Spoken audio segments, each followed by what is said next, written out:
शिवशक्त्या युक्तो यदि भवति शक्तः प्रभवितुं न चेदेवं देवो न खलु कुशलः स्पन्दितुमपि। अतस्त्वामाराध्यां हरिहरविरिञ्चादिभिरपि प्रणन्तुं स्तोतुं वा कथमकृतपुण्यः प्रभवति। तनीयां सम्पांसुं तव चरणपङ्केरुहभवं विरिञ्चिः सञ्चिन्वन् विरचयति लोकानविकलं। वहत्येनं शौरिः कथमपि सहस्रेण शिरसां हरः संक्षुभ्यैनं भजति भसितोद्धूलनविधिम्। अविद्यानामन्तस्तिमिरमिहिरद्वीपनगरी जडानां चैतन्यस्तबकमकरन्दश्रुतिझरी दरिद्राणां चिन्तामणिगुणनिका जन्मजलधौ निमग्नानां दंष्ट्रा मुररिपुवराहस्य भवति। त्वदन्यः पाणिभ्याम् अभयवरदो दैवतगणः त्वमेका नैवासि प्रकटितवराभीत्यभिनया। भयात्रातुं दातुं फलमपि च वाञ्छासमधिकं शरण्ये लोकानां तव हि चरणावेव निपुणौ। हरिस्त्वामाराध्य प्रणतजनसौभाग्यजननीं पुरानारी भूत्वा पुररिपुमपि क्षोभमनयत्।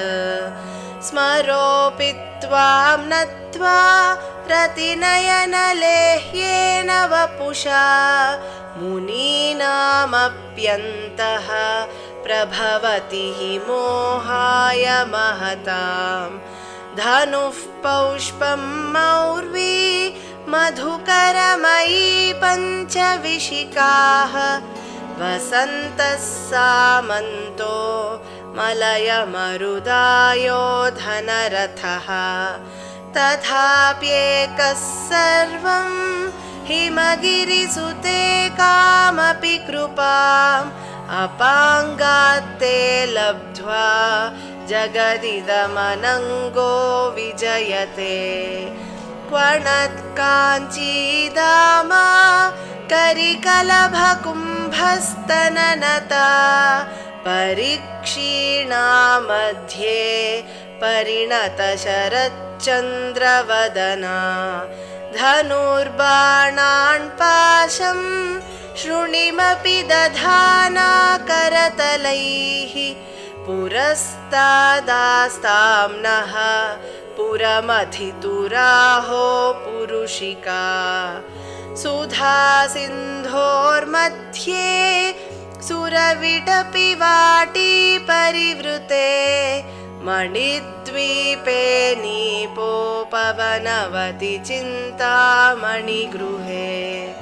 शिवाकारे मञ्चे परमशिवपर्यङ्कनिलयां भजन्ति त्वां धन्याः कतिचन चिदानन्दलहरीं। महीमूलाधारे कमपि मणिपूरे हुतवहं स्थितं स्वाधिष्ठाने हृदि मरुतमाकाशमुपरि। मनोऽपि भ्रूमध्ये सकलमपि भित्त्वा कुलपथं सहस्रारे पद्मे सहरहसि पत्या विहरसे। सुधाधारासारैः चरणयुगलान्तर्विगलितैः प्रपञ्चं सिञ्चन्ति पुनरपि रसाम्नायमहसः अवाप्य स्वां भूमिं भुजगनिभमध्युष्टवलयं स्वमात्मानं कृत्वा स्वपिशिकुलकुण्डे कुहरिणी चतुर्भिः श्रीकण्ठैः शिवयुवतिभिः पञ्चभिरपि प्रभिन्नाभिः शम्भोः नवभिरपि मूलप्रकृतिभिः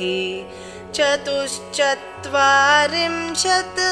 वसुदलकलाश्रत्रिवलयत्रिरेखाभिः सार्धं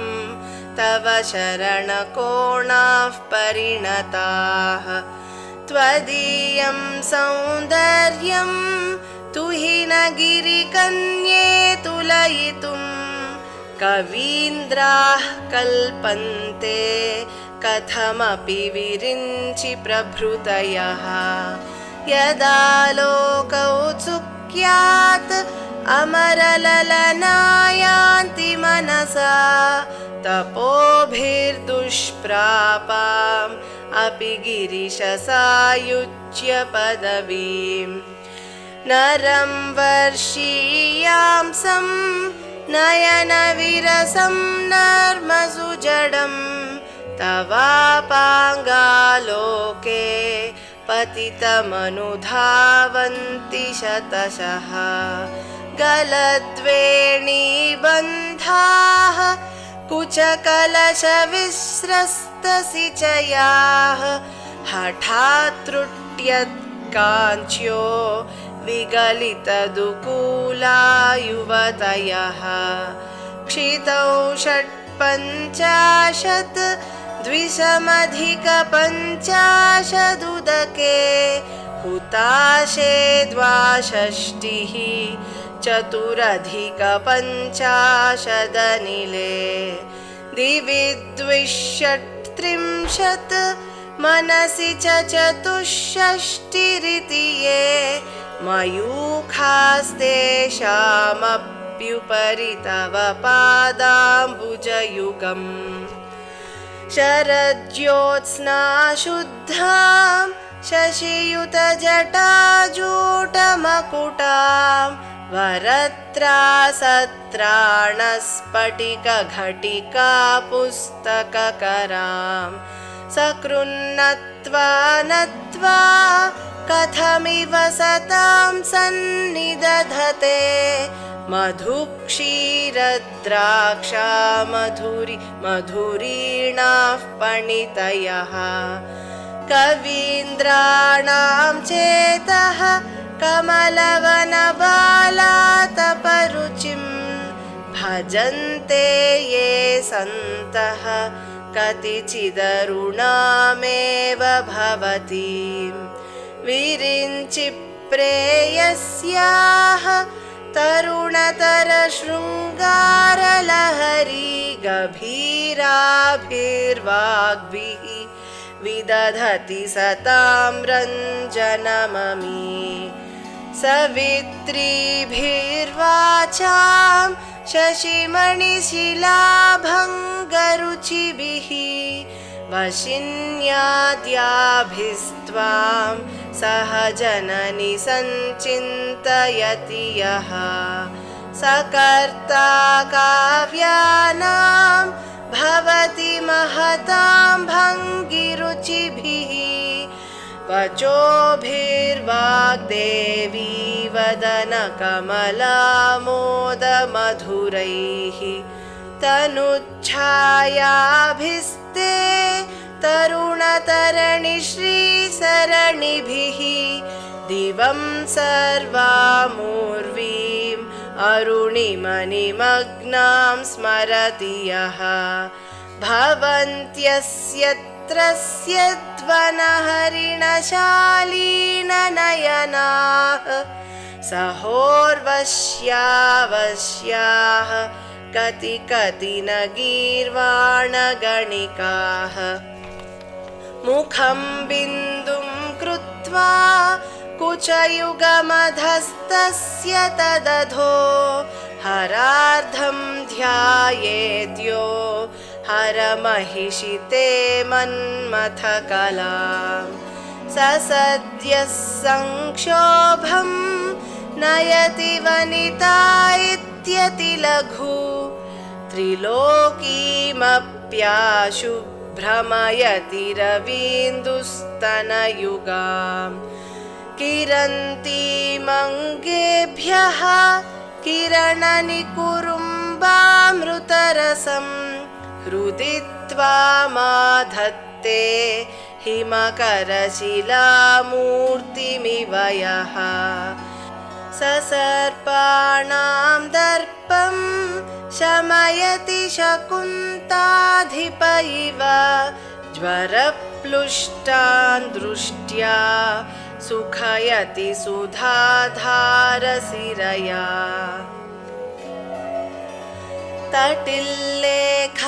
तटिल्लेखातन्वीं तपनशशिवैश्वानरमयीं निषण्णां षण्णामप्युपरि कमलानां तव कलां महापद्माटव्यां मृदितमलमायेन मनसा महान्तः पश्यन्तो दधति परमाह्लादलहरीं भवानि त्वं दासे मयि वितरदृष्टिं सकरुणाम् इति स्तोतुं वाञ्छन् कथयति भवानि त्वमिति यः तदैव त्वं तस्मै दिशसि निजसायुज्य पदवीं मुकुन्द ब्रह्मेन्द्रस्फुटमकुटनीराजितपदां त्वया हृत्वा वामं वपुरपरितृप्तेन मनसा शरीरार्धं शम्भोः अपरमपि शङ्के हृतमभूत् यदेतत्त्वद्रूपं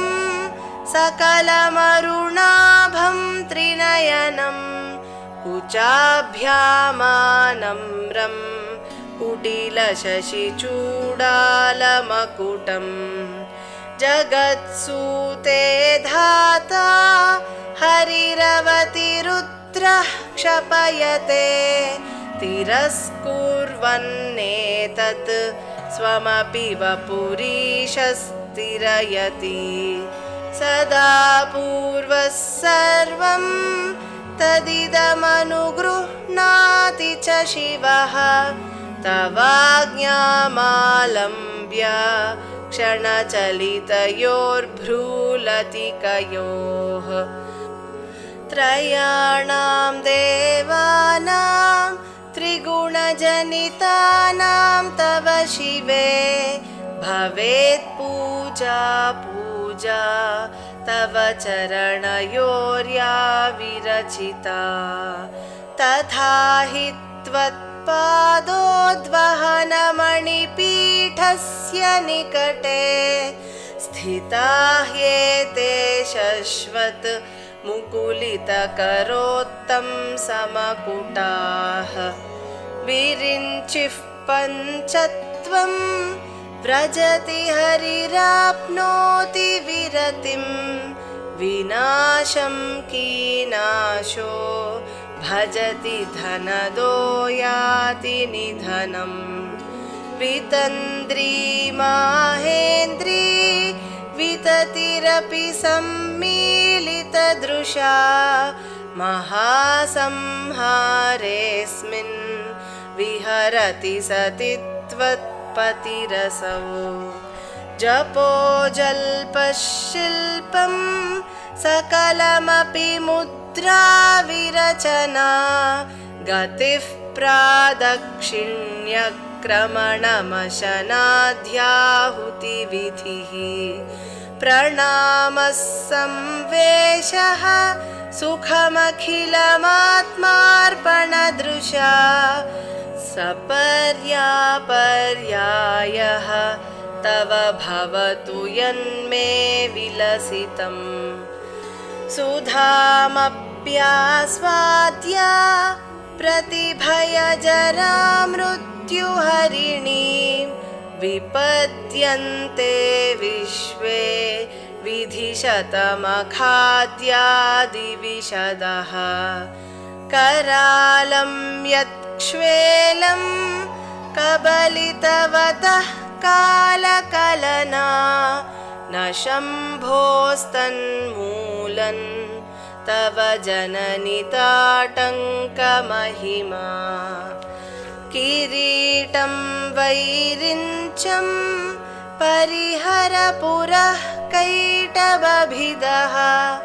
कठोरे कोटीरे स्खलसि जहिजं भारिमकुटम् प्रणम्रे श्वेतेषु प्रसभमुपयातस्य भवनं भवस्याभ्युत्थाने तव परिजनोक्तिर्विजयते स्वदेहोद्भूताभिः घृणिभिरणिमाद्याभिरभितो निषेव्ये नित्ये त्वाम् अहमिति सदा भावयति यः किमाश्चर्यं तस्य त्रिनयनसमृद्धिं तृणयतो महासंवर्ताग्निः विरचयति नीराजनविधिम्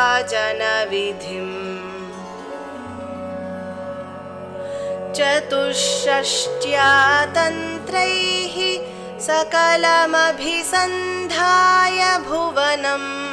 स्थितस्तत्तत्सिद्धिप्रसवपरतन्त्रैः पशुपतिः पुनस्त्वन्निर्बन्धात् अखिलपुरुषार्थैकघटना स्वतन्त्रं ते तन्त्रं क्षितितलमवातीतरदिदम् शिवशक्तिः कामः क्षितिरधरविश्चितकिरणः स्मरोऽहं सशक्रः तदनु च परामारहरयः अमीहृल्लेखाभिः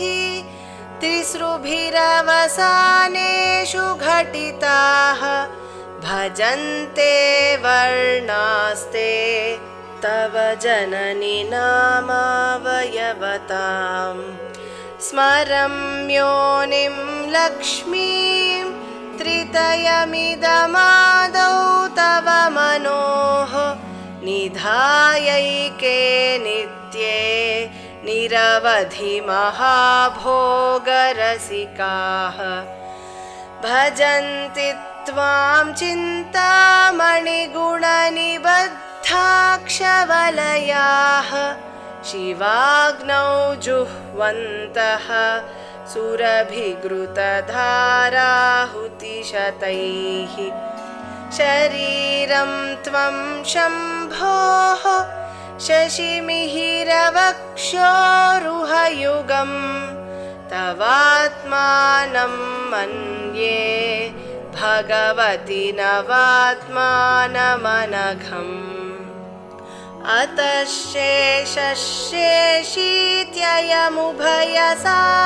शेषशेषीत्ययमुभयसाधारणतया स्थितः सम्बन्धो वां समरसपरानन्दपरयोः मनस्त्वं व्योमत्वं मरुदसि मरुत्सारथिरसि त्वमापस्त्वं भूमिः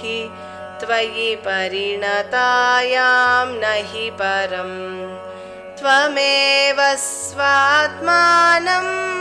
परिणमयितुं विश्ववपुषा चिदानन्दाकारं शिवयुवति भावेन बिभृशे तवाज्ञाचक्रस्थं तपनशशिकोटिद्युतिधरं परं शम्भुं वन्दे परिमिलितपार्श्वं परचिता यमाराध्यन् भक्त्या रविशशिशुचीनामविषये निरालोके लोके निवसति हि भालोकभुवने विशुद्धौ ते शुद्धस्फटिकविशदं व्योमजनकं शिवं सेवे देवीम् अपि शिवसमानव्यवसितां ययोः कान्त्या यान्त्याः शशिकिरणसारूप्यसरणेः विधूतान्तर्ध्वान्ता विलसति चकोरीव जगति समुन्मीलत्संवित् कमलमकरन्दैकरसिकं भजेऽहं सद्वन्द्वं किमपि महतां मानसचरम्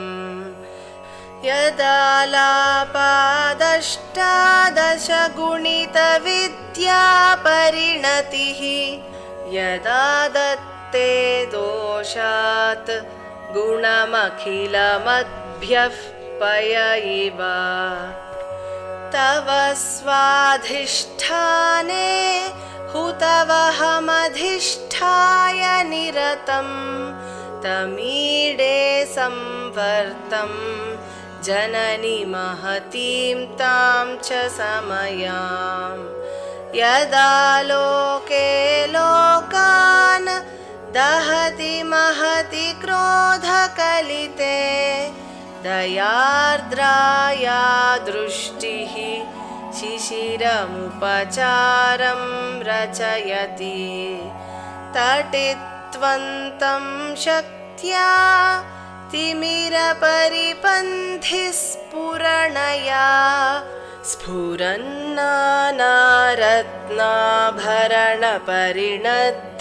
स्फुरन्नानारत्नाभरणपरिणद्धेन्द्रधनुषम् तव श्यामं मेघं कमपि मणिपूरैकशरणं निषेवे वर्षन्तं हरमिहिरतप्तं त्रिभुवनम् तवाधारे मूले सहसमयया लास्य परया नवात्मानं मन्ये नवरसमहाताण्डवनटम् उभाभ्यामेताभ्याम् उदयविधिमुद्दिश्य दयया सनाताभ्यां जज्ञे जनकजननीमज्जगदिदम् गतैर्माणिक्यत्वं गगनमणिभिः सान्द्रघटितं किरीटं ते हैमं हिमगिरिसुते कीर्तयति यः सनीडे यच्छायाच्छुरणशबलं चन्द्रशकलं धनुःशौनासीरं किमिति न निबध्नाति धिषणाम् धुनोतुध्वान्तं नः तुलितदलितेन्दीवरवनं घनस्निग्धस्लक्ष्णं चिकुरनिकुरुम्बं तव शिवे यदीयं सौरभ्यं सहजमुपलब्धुं सुमनसो वसन्त्यस्मिन् मन्ये बलमधनवाटी विटपिनां तनोतु क्षेमं नः तव वदन सौन्दर्यलहरी परिवाहस्रोतः सरणिरिव सीमन्तसरणिः वहन्ती सिन्दूरं प्रबलकबरी भारतिमिरद्विषां वृन्दैर्बन्दीकृतमिव नवीनार्ककिरणम् अरालैः स्वाभाव्यात् अलिकलभसश्रीभिरलकैः परीतं ते वक्त्रं परिहसति पङ्केरुहरुचिं दरस्मेरे यस्मिन् दशनरुचिकिञ्जल्करुचिरे सुगन्धौ माद्यन्ति स्मरदहनचक्षुर्मधुलिहः ललाटं लावण्यद्युतिविमलमाभाति तव यत् द्वितीयं तन्मन्ये मकुटघटितं चन्द्रशकलम् विपर्यासन्न्यासात् उभयमपि सम्भूय च मिथः सुधालेपस्यूतिः परिणमतिराकाहिमकरः भ्रुवौ भुग्ने किञ्चित् भुवनभयभङ्गव्यसनिनि त्वदीये नेत्राभ्यां मधुकररुचिभ्यां धृतगुणम् धनुर्मन्ये सव्येतरकरगृहीतं रतिपतेः प्रकोष्ठे मुष्टौ च स्थगयति निगूढान्तरमुमे अहस्सूते सव्यं तव नयनमर्कात्मकतया त्रियामां वामं ते सृजति रजनीनायकतया तृतीया ते दृष्टिः दरदलितहेमाम्बुजरुचिः समाधत्ते सन्ध्यान् दिवशनिशयोरन्तरचरीम् विशाला कल्याणी स्फुटरुचिरयोध्याकुवलयैः कृपाधाराधारा किमपि मधुरा भोगवतिका अवन्ती दृष्टिस्ते बहुनगरविस्तारविजया ध्रुवं तन्नामव्यवहरणयोग्या विजयते कवीनां सन्दर्भस्तबकमकरन्दैकरसिकं कटाक्षव्याक्षेपभ्रमरकलभौ कर्णयुगलम् अमुञ्चन्तौ दृष्ट्वा तव नवरसास्वादतरलौ असूया संसर्गात् अलिकनयनं किञ्चिदरुणम् शिवे शृङ्गारार्द्रा तदितरजने कुत्सनपरा सरोषा गङ्गायां गिरिशच्चरिते विस्मयवती हराहिभ्यो भीता सरसिरुह सौभाग्यजयिनी सखीषु स्मेराते मयि जननि दृष्टिः सकरुणा गते कर्णाभ्यर्णं गरुत इव पक्ष्माणि दधति पुराम्भेतुश्चित्तप्रशमरसविद्रावणफले इमे नेत्रे गोत्राधरपतिकुलोत्तं सकलिके तवाकर्णाकृष्टस्मरशरविलासं कलयतः विभक्तत्रैवर्ण्यं व्यतिकरितलीलाञ्जनतया विभाति त्वन्नेत्रत्रितयमिदमीशानदयिते पुनःस्रष्टुं देवान् द्रुहिणहरिरुद्रानुपरतान् रजःसत्त्वं बिभ्रत् तम इति गुणानां त्रयमिव पवित्रीकर्तुं नः पशुपतिपराधीनहृदये दयामित्रैर्नेत्रैः अरुणधवलश्यामरुचिभिः न दर्शोणो गङ्गा तपनतनयेति ध्रुवममुं त्रयाणां तीर्थानाम् उपनयसि सम्भेदमनघम्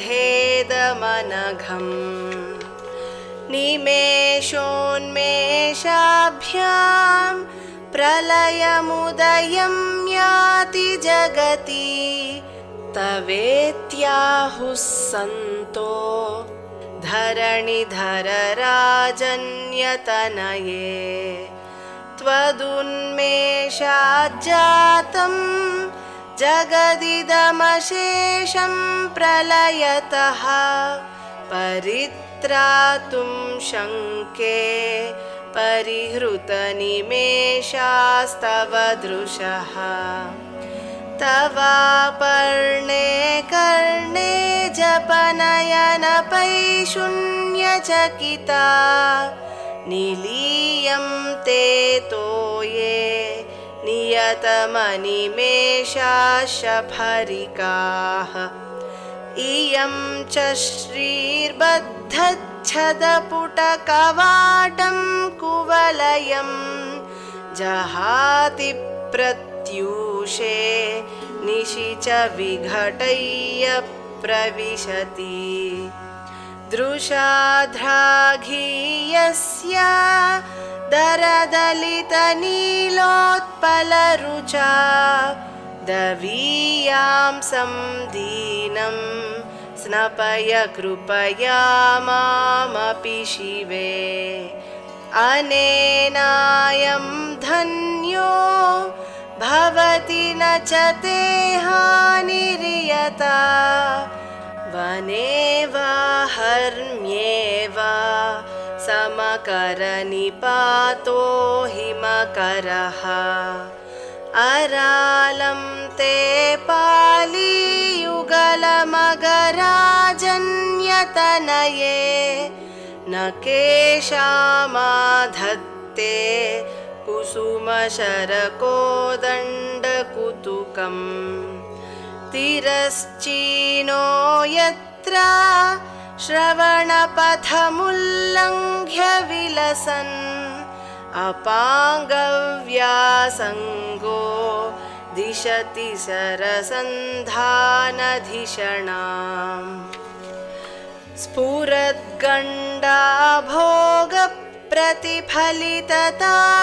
स्फुरद्गण्डाभोगप्रतिफलितताटङ्कयुगलं चतुश्चक्रं मन्ये तव मुखमिदं मन्मथरथम्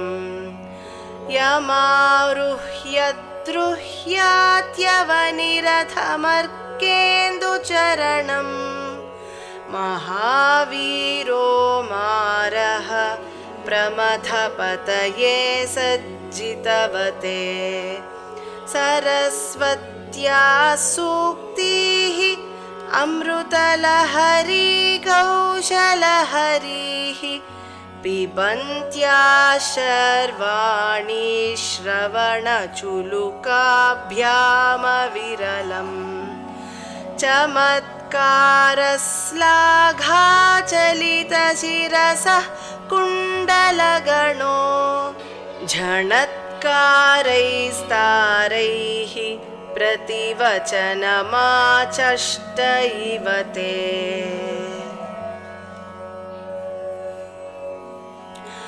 असौ नासावंशः तुहिरगिरिवंशध्वजपटी त्वदीयो नेदीयः फलतु फलमस्माकमुचितम् वहत्यन्तर्मुक्ताः शिशिरकरनिश्वासगलितं समृद्ध्यायत्तासां बहिरपि च मुक्तामणिधरः प्रकृत्या रक्तायाः तव सुदतिदन्तच्छदरुचेः प्रवक्ष्ये सादृश्यं जनयतु फलं विद्रुमलता न बिम्बं तद्बिम्बप्रतिफलनरागादरुणितं तुलामध्यारोढुं कथमिव विलज्जेत कलया स्मितज्योत्स्नाजालं तव वदनचन्द्रस्य पिबतां चकोराणामासीत् अतिरसतया चञ्चुजडिमा अतस्ते शीतांशोः अमृतलहरीमाम्लरुचयः पिबन्ति स्वच्छन्दं निशि निशि भृशं काञ्जिकधिया अविश्रान्तं पत्युः गुणगणकथाम्रेडन जपा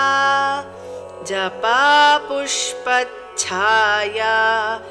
तव जननि जिह्वा जयति सा यदग्रासीनायाः स्फटिकदृशदच्छच्छविमयी सरस्वत्या मूर्तिः परिणमति माणिक्यवपुषा रणे जित्वा दैत्यान् अपहृतशिरस्त्रैः कवचिभिः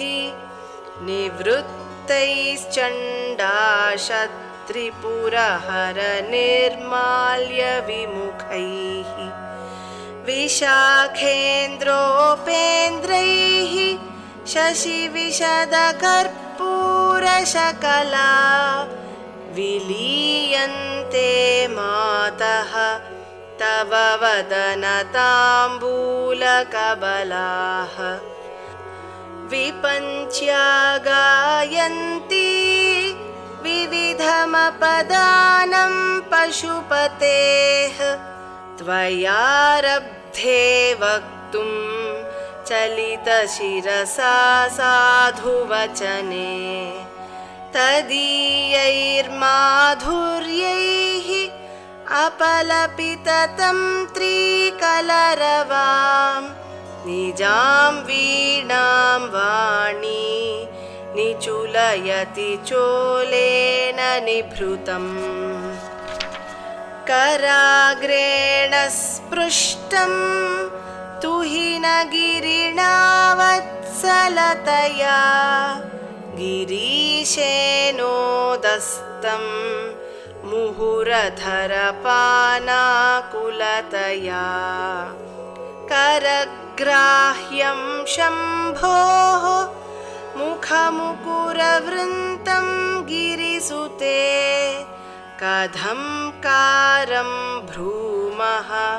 तव चुबुकमौपम्यरहितम् भुजाश्लेषा नित्यं पुरदमयितुः कण्टकवती तव ग्रीवाधत्ते मुखकमलनालश्रियमियम् स्वतश्वेताकाला गरुबहुलजम्बालमलिना मृणालीलालित्यं वहति यदधोहारलतिका गले रेखास्तिस्रो गतिगमकगीतैकनिपुणे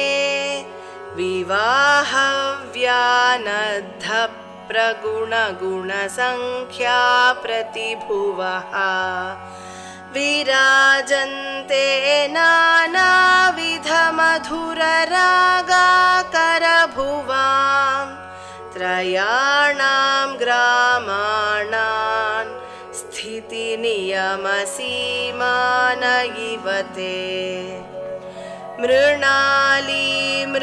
मृणालीमृद्वीनां तव भुजलतानां चतसृणां चतुर्भिः सौन्दर्यं सरसिजभवस्तौति वदनैः नखेभ्यः सन्त्रस्यन् प्रथममथनादन्धकरिपोः चतुर्णां शीर्षाणां सममभयहस्तार्पणधिया नखानामुद्योतैः नवनलिनरागं विहसतां कराणां ते कान्तिं कथय कथयामः कथमुमे कयाचिद्वा साम्यं भजतु कलया हन्तकमलं यदि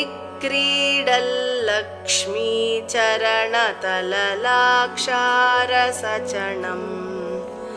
समं देवि स्कन्दद्विपवदनपीतं स्तनयुगं तवेदं नः खेदं हरतु सततं प्रस्नुतमुखम् यदालोक्याशङ्काकुलितहृदयो हासजनकः स्वकुम्भौ हेरम्बः परिमृशति हस्तेन झटिति अमूते वक्षोजौ अमृतरसमाणिक्यकुतुपौ न सन्देहस्पन्दो नगपतिपताके मनसि नः पिबन्तौ तौ यस्मात् अविदितवधूसङ्गरसिकौ कुमारावद्यापि द्विरदवदनक्रौञ्चदलनौ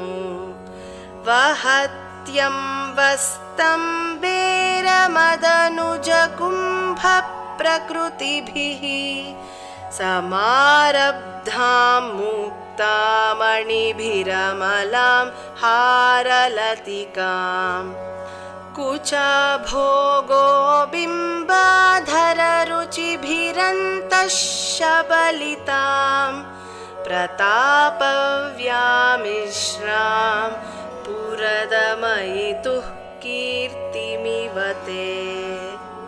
तव स्तन्यं मन्ये धरणिधरकन्ये हृदयतः पयः पारावारः परिवहति सारस्वतमिव दयावत्या दत्तं द्रविडशिशुरास्वाद्य तव यत् कवीनां प्रौढानाम् अजनिकमनीयः कवयिता हरक्रोधज्वालावलिभिरवलीढेन वपुषा गभीरे तेनाभिसरसि कृतसङ्गो मनसि जः समुत्तस्थौ तस्मात् अचलतनये धूमलतिका जनस्तां जानीते तव जननि रोमावलिरिति यदेतत्कालिन्दी तनुतरतरङ्गाकृति शिवे कृशे मध्ये किञ्चित् जननि तव यद्भाति सुधियां विमर्दादन्योन्यं कुचकलशयोरन्तरगतं तनुभूतं व्योम प्रविशदिव नाभिं कुहरिणीं स्थिरो गङ्गावर्तः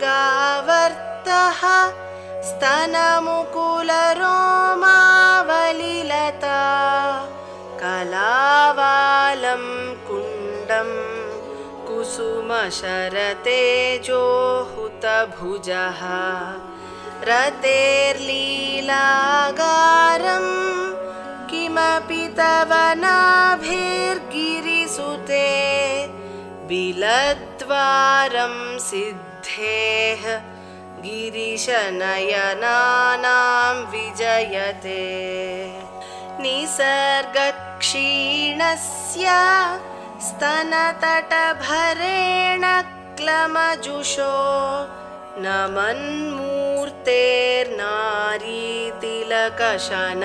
नमन्मूर्तेर्नारीतिलकशनकैस्तृट्यत इव चिरं ते मध्यस्य त्रुटिततटिनीतीरतरुणा समावस्थास्थेम्नो भवतु कुशलं शैलतनये कुचौ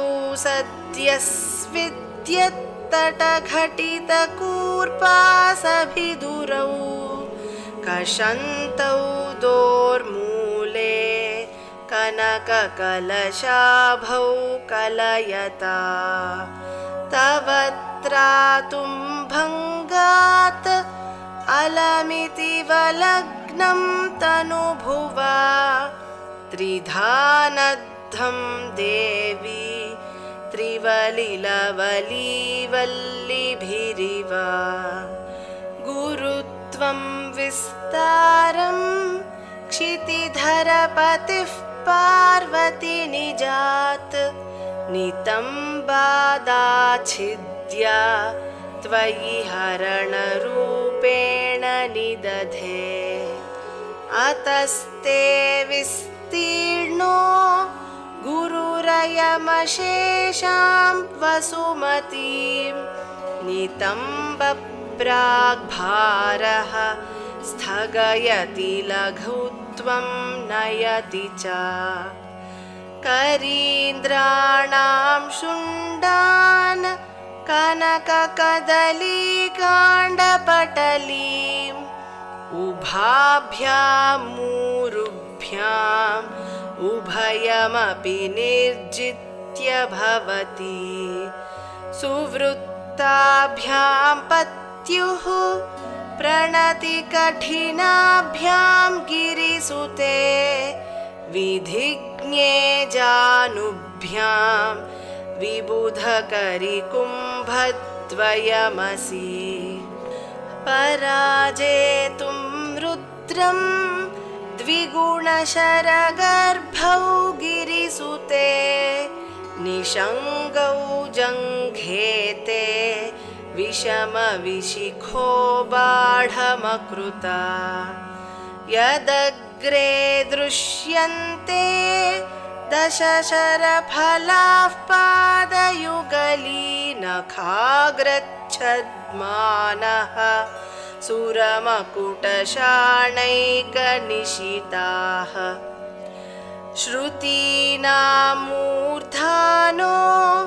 ददति तव यौ शेखरतया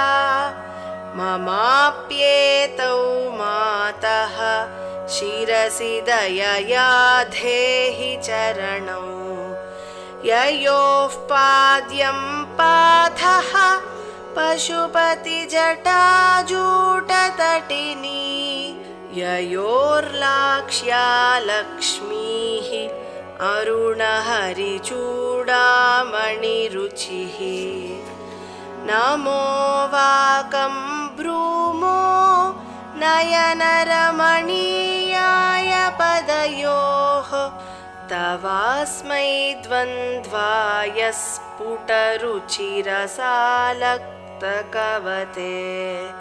असूयत्यत्यन्तं यदभिहननाय स्पृहयते पशूनामीशानः प्रमदवनकं केलितरवे मृषा कृत्वा गोत्रस्खलनमथवैलक्ष्यनमितं ललाटे भर्तारं चरणकमले ताडयति ते चिरादन्तशल्यं दहनकृतमुन्मूलितवता तुलाकोटिक्वाणैः किलिकिलितमीशानरिपुणा हिमानि हन्तव्यं हिमगिरिनिवासैकचतुरौ निशायां निद्राणं निशिचरमभागे च विशदौ वरं लक्ष्मीपात्रं श्रियमतिसृजन्तौ समयिना सरोजं त्वत्पादौ जननि जयतश्चित्रमिह किम् पदं ते कीर्तीनां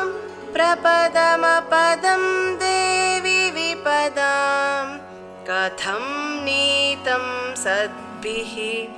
कठिनकमठीकर्परतुलां कथं वा बाहुभ्याम् उपयमनकाले पुरभिदा यदादायन्यस्तं दृशदि दयमानेन मनसा नखैर्नाकस्त्रीणां करकमलसङ्कोचशशिभिः तरूणां दिव्यानां हसत इव ते चण्डीचरणौ फलानि स्वस्थेभ्यः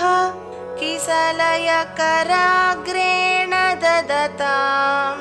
दरिद्रेभ्यो भद्रां श्रियमनिशमह्नाय ददतौ ददाने दीनेभ्यः श्रियमनिशमाशानुसदृशीम् अमन्दं सौन्दर्यप्रकरमकरन्दं विकिरति तवास्मिन् मन्दारस्तबकशुभगे यातु चरणे निमज्जन्मज्जीवः करणचरणषट्चरणताम् पदन्यासक्रीडा परिचयमिवारब्धु मनसः स्खलन्तस्ते खेलं भवनकलहं सा न जहति अतस्तेषां शिक्षां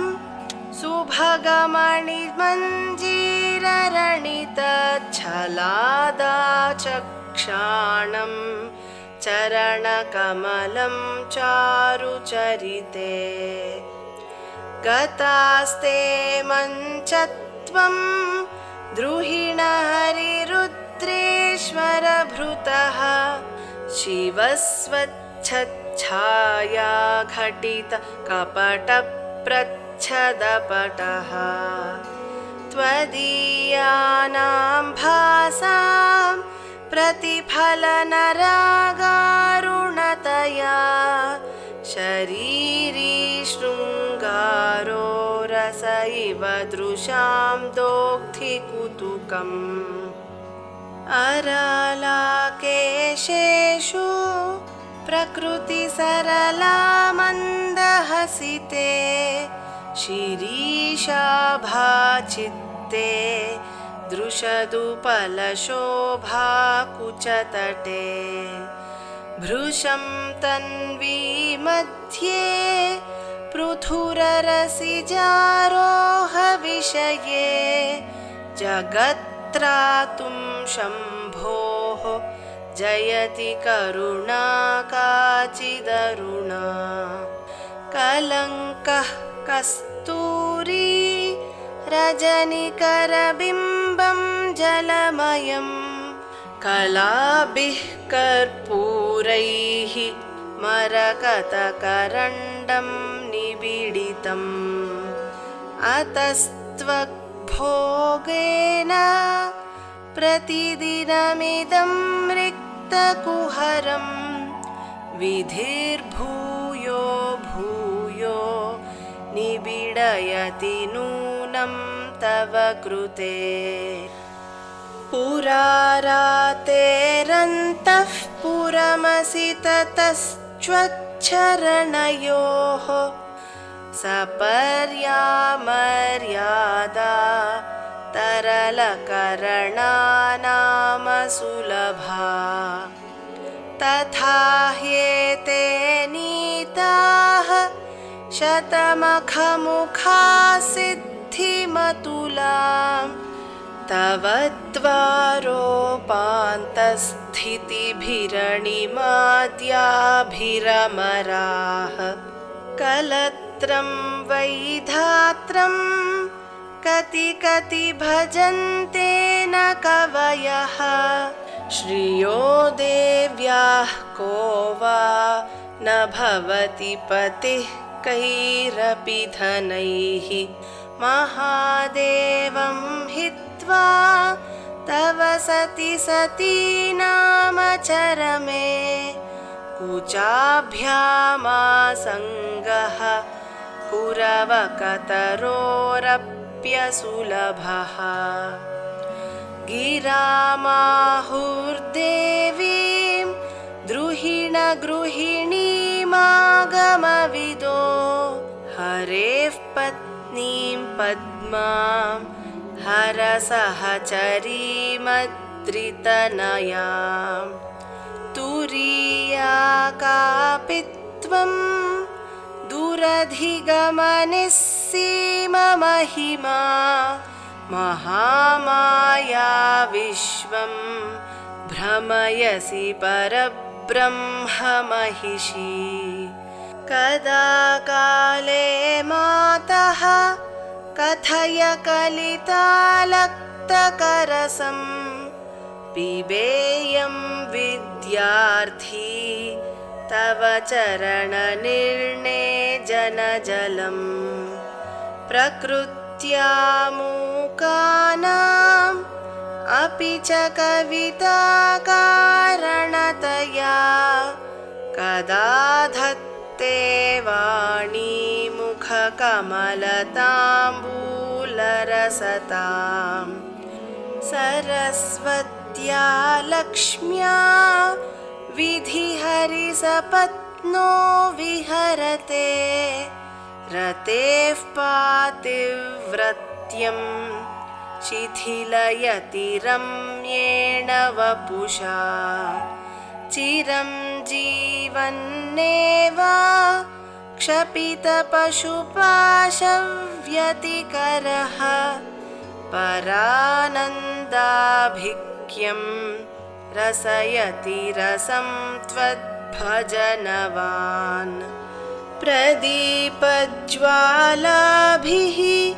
दिवसकरनीराजनविधिः सुधासूतेश्चन्द्रोपलजललवैरघ्यरचना स्वकीयैरम्भोभिः सलिलनिधिसौहित्यैर्विभूषितः नित्यकरणं त्वदीयाभिर्वाग्भिः तव जननि वाचां स्तुतिरियम् इति सौन्दर्यलहरी सम्पूर्णा।